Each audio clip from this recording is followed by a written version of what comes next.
2014માં તમે એ વખતે યુપીમાં હતા, કોંગ્રેસની સાથે હતા. સોનિયા ગાંધી તમારા પાડોશી હતા, બાજુમાં રહેતા હતા. कभी ક્યારેક कभी ક્યારેક પોતે ચાલીને ઘરે મળવા આવતા હતા. जी। પણ ચિરાગ પાસવાને આવીને એમનું પત્તું જ કાપી નાખ્યું. અરે યાર!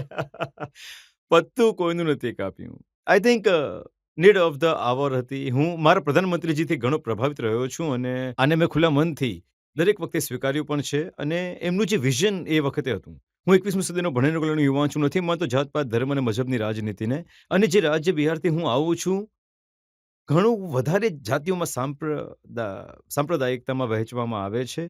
દેશમાં પહેલીવાર એક એવા પ્રધાનમંત્રી પદના દાવેદાર જે 125 કરોડ દેશવાસીઓની વાત કરતા હતા અને હું 2014નો ઉલ્લેખ કરી રહ્યો છું. આ વાત તો મને અ, એમની તરફ આકર્ષિત કરે છે. એ વાત સાચી છે, પિતાજી શરૂઆતમાં તૈયાર ન હતા. હી વોઝ નોટ રેડી કે તેઓ લન્સને ચેન્જ કરે, પણ પછી એમણે પણ સ્વીકારી લીધું મારી વાત. અને તમે મોદીના હનુમાન બની ગયા. ઇવેન્ચ્યુઅલી. આ એક વાર્તા છે. આની પાછળ સારું હું તમને જણાવું છું કે હું હનુમાન કેમ બન્યો અને કઈ રીતે બન્યો. આ 2020ની ચૂંટણી હતી રજત સર અને એ સમયે અમે એકલા ચૂંટણી લડી રહ્યા હતા. હું એકલો ચૂંટણી લડી રહ્યો હતો. એ વખતે થોડો એનડીએ અલાયન્સ સાથે થોડો મનમુટાવ થયો હતો. So I opted out of the alliance અને હું એ વખતે એકલો ચૂંટણી લડી રહ્યો હતો. તો એ વખતે મારા ઉપર એક કન્ડિશન નાખવામાં આવી કે હું પ્રધાનમંત્રીના ફોટાનો ઉપયોગ ક્યાંય પણ નહીં કરી શકું.